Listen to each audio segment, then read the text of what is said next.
Welcome to our channel. నేను మీ వెంకట్. ఏదైతే జమ్మూ కాశ్మీర్‌లోని పహల్గామ్‌లో జరిగిన ఉగ్రవాద దాడిలో ఒక ఆసాం ప్రొఫెసర్ దేబశిష్ భట్టాచార్య ఉగ్రవాదుల నుంచి ఎలా బయటపడ్డారో అనేది దాని నుంచి మీకు ఒక ఫోటో చూపించిన తర్వాత ఎక్స్‌ప్లెయిన్ చేస్తాను నేను. ఈయనే ఎవరైతే ఆశ్రమంలో ప్రొఫెసర్ ఈయనే. ఏమైపోయింది అసలు ఈయన ఎలా బయటపడ్డాడంటే, ఉగ్రవాదుల నుంచి ఎలా తప్పించుకున్నాడంటే, ఏదైతే ఇప్పుడు నిజంగా చాలామంది ఉగ్రవాదులకి మతం ఉండదు అని చెప్పి చాలామంది చెప్తారు. కొంతమంది మన హిందూ సెక్యులర్ గాళ్ళు ఎవరికైతే ఉగ్రవాదులకు మతంతో సంబంధం ఉండదు అది అని చెప్పి చాలామంది మాట్లాడతారు. అన్ని మతాలు ఒకటే అని చెప్తారు. కానీ ఇక్కడ ఏం చేశారు, మతం ఓన్లీ హిందువులను టార్గెట్ చేసి మాత్రమే అక్కడ క్లియర్గా దాడి చేసినట్టు క్లియర్గా మనకు తెలుస్తుంది. ఆయన ఎలా తప్పించుకున్నాడని ఆయన కొంచెం చెప్తుండు. ఉగ్రవాదుల నుంచి ఎలా బయటపడ్డామంటే భయంకర అనుభవాన్ని వెల్లడించారు అసోం హిందూ ప్రొఫెసర్. జమ్మూ కాశ్మీర్లోని పహల్గామ్లో ఉగ్రదాడి నుంచి తుట్టిలో తప్పించుకున్న అసోం ప్రొఫెసర్ అందరితో పాటు కలీమా చదవడం. ఏదైతే ఇప్పుడు ముస్లిమ్స్ అక్కడ మామూలు ఉగ్రవాదులు ఏదైతే ఉంటారో కలీమా చదవమంటారంట. చదువుతుంటే ఈయన కూడా పక్క నుండి చదివాడంట. ఆ చదవడం వల్ల మళ్ళీ డౌట్ వచ్చి మళ్ళీ ఒకసారి చదవమంటే వణుకుతూ భయంతో చదివాడంట. చదివితే అతని పక్కన ఉన్న అతను చంపేసి ఇతన్ని వదిలేశారంట. అందరితో పాటు కలీమా చదవడం వల్ల ఉగ్రవాది తనను వదిలేశాడని ఎల్లడి. అతని కళ్ళ ముందే ఇద్దరు వ్యక్తులని ఉగ్రవాదులు కాల్చి చంపారన్న ప్రొఫెసర్ జమ్మూ కాశ్మీర్లోని పహల్గామ్లో జరిగిన ఉగ్రదాడి నుంచి తన కుటుంబం ఎలా ప్రాణాలతో బయటపడ్డారో అసోంకు చెందిన ఒక ప్రొఫెసర్ వివరించారు. ఆ భయంకర సమయంలో అందరితో పాటు తాను కూడా ఇస్లాం ప్రార్థన అయిన కల్మా చదవడం వల్లే ఉగ్రవాది తనను వదిలిపెట్టినట్టు ఉంటాడని ఆయన అభిప్రాయపడ్డాడు. అసోంలోని ఏదైతే సిల్చర్లో గల అసోం యూనివర్సిటీ బెంగాలీ ప్రొఫెసర్గా పనిచేస్తున్న దేబశిష్ భట్టాచార్య ఆ దాడి సమయంలో తన కళ్ళెదుటే జరిగిన కాల్పులు ఘటనను తుట్టిలో తప్పించుకున్న ఆ వైనాన్ని బుధవారం ఓ జాతీయ మీడియాతో ఆయన పంచుకున్నారు. ఏదైతే కుటుంబంతో కలిసి ఆయన భట్టాచార్య గారు కుటుంబంతో కలిసి ఇవార యాత్ర కోసం జమ్మూ కాశ్మీర్కి వెళ్ళడం జరిగింది మంగళవారం రోజు. ఏదైతే మంగళవారం పహల్గామ్లో సమీపంలో బైసారాన్ వద్ద ప్రకృతిని చూస్తూ ఏదైతే ఆ ప్రకృతి అందాలను చూస్తున్న టైంలో మన భట్టాచార్య గారు తెలిపారు. ఆ సమయంలో అక్కడ వందలాది మంది పర్యాటకులు ఉన్నారని, హఠాత్తుగా తుపాకీ పేర్ల శబ్దం వినిపించిందంట.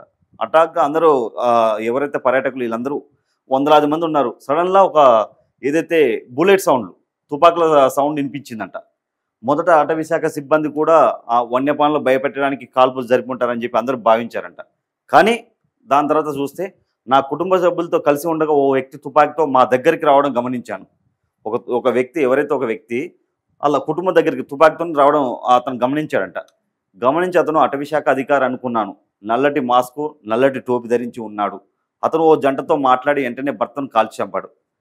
ఒక జంట ఎవడైతే ఆ ఉగ్రవాది ఉన్నాడో ఒక జంటతో మాట్లాడాడంట. అయితే మాట్లాడుతుంటే మామూలుగా అనుకున్నాడంట.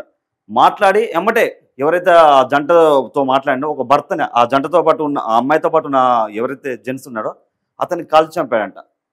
మేము మరికొందరు వెంటనే పరిగెత్తి ఓ చెట్టు కిందికి దాక్కున్నాం. ఆ ఉగ్రవాది మా సమీపంలోకి వచ్చి మాకు అతి సమీపంలో నేలపై పడుకోవడానికి ప్రయత్నిస్తున్న మరొక వ్యక్తిని కాల్చేశాడు అని భట్టాచార్య ఆ భయంకర దృశ్యాన్ని వివరించారు. ఆ సమయంలో తీవ్ర భయాందోళనకు నెలకొన్న తన చుట్టూ ఉన్నవారంతా కల్మా చదువుతున్నారని, తాను కూడా వారితో గొంతు కలిపానని ప్రొఫెసర్ తెలిపారు. నా చుట్టూ ఉన్న వారందరూ కల్మా పాటిస్తున్నారు, నేను కూడా అదే చేశాను. ఉగ్రవాది నా తలకు తుపాకీ గురిపెట్టాడు. ఆయన తలకి ఉగ్రవాది తుపాకీ కూడా గురిపెట్టగా నేను చదువుతున్నది విని అక్కడి నుంచి వెళ్ళిపోయారు. అందరూ లా ఇలాహి అని చదువుతుంటే నేను కూడా అదే అన్నాను. అది నా ప్రాణాలు కాపాడుతుందని నాకు తెలియదు, కానీ అతను విని వెళ్ళిపోయాడు అని భట్టాచార్య చెప్పారు. ఆ ప్రాంతంలో మొత్తం 4 ఉగ్రవాదులు వేరువేరు దిశలో కాల్పులు జరుపుతూ కనిపించారని ఆయన పేర్కొన్నారు. తమ వద్దకు వచ్చిన ఉగ్రవాది వెళ్ళిపోయిన తర్వాత తాము 7 అడుగుల కంచె దూకి అక్కడి నుంచి పరిగెత్తామని భట్టాచార్య గారు తెలిపారు. ఆ దారిలో ఓ స్థానిక కుటుంబాన్ని కలిశామని, వారు బయటకు వెళ్లే మార్గం చూపించారని అన్నారు. తమ గైడ్ కూడా ఎత్తుక్కుంటూ వచ్చి తమను కలుసుకున్నాడని, అనంతరం డ్రైవర్ తనను శ్రీనగర్కు సురక్షితంగా చేర్చాడని ఆయన వివరించారు. ఏదేమైనప్పటికీ మనం అనుకున్నాం, చాలామంది అంటారు ఉగ్రవాదులకి కులము మతంతో సంబంధం ఉండదు, అది ఉండదు, ఇది ఉండదు. మరి ఇతను ఎందుకు వదిలేశారు? ఇతను ప్రాణాలతో ఎలా బయటపడ్డాడు? కలీమా చదవడం వల్లే కదా. అంటే కలీమా చదివిందంటే ముస్లిం అని అర్థం చేసుకునే కదా అతను వదిలేసింది. కానీ అతను ముస్లిం కాదు కదా. అక్కడ వాళ్ళు చదివింది, అతను ప్రొఫెసర్ కాబట్టి కొంచెం నాలెడ్జ్తోని ఆయన బిహేవ్ చేశాడు అక్కడ. అంటే చూడు, ఒక హిందువుల మీద దాడి చేయాలని చెప్పి కుట్ర నిజంగా ఎంత దారుణం అంటే ఇది కరెక్ట్ కాదు అసలు.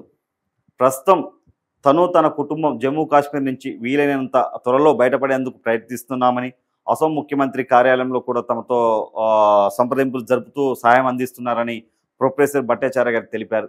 ఏదేమైనప్పటికీ చాలా దారుణం ఇదైతే. నిజంగా దగ్గర దగ్గర 28 మందిని ఉగ్రవాదులు మట్టి పెట్టారు, చంపేయడం అంటే చాలా దారుణం ఇది. ఎందుకంటే దీనికి ప్రతిచర్య పక్కా, చర్యకు ప్రతిచర్య అనేది తప్పకుండా ఉంటుంది. ఎవరైతే ఉగ్రవాదం దొరికేదాకా భారత ప్రభుత్వం వదలదు. దీనివల్ల ఏమైపోయింది, ఇప్పుడు ఏముంది, పాకిస్తాన్కే నష్టం. ఇప్పుడు మన 28 మంది మన ప్రయాణికులను చంపారు ఇప్పుడు మామూలుగా పర్యాటకుల్ని. కానీ దీనికి ప్రతిచర్య అని మాత్రం కన్ఫామ్ ఉంటుందని చెప్పి రాజ్నాథ్ సింగ్ గారు ఆల్రెడీ చెప్పడం జరిగింది. చర్యకు ప్రతిచర్య తప్పదు, నువ్వు చేసిందే నీకు తిరిగి వస్తుంది అనేది ఎట్టి పరిస్థితుల్లో రెడీగా ఉండాలి. ఎవడైతే ఇప్పుడు ఉగ్రవాదులు ఉన్నారో ఈ ఉగ్రవాదుల్ని ఎవరిని వదిలిపెట్టద్దో. ఆల్రెడీ ఇద్దరిని దొరికిన ఉగ్రవాదుల్ని ఆల్రెడీ మన ఆర్మీ సైన్యం ఆల్రెడీ చంపేసినట్టు కూడా తెలుస్తుంది. కతిమ 5గురిని కూడా ఎట్టి పరిస్థితుల్లో వీళ్ళని కూడా అంతం చేయాలని చెప్పి కోరుకుంటున్నాం.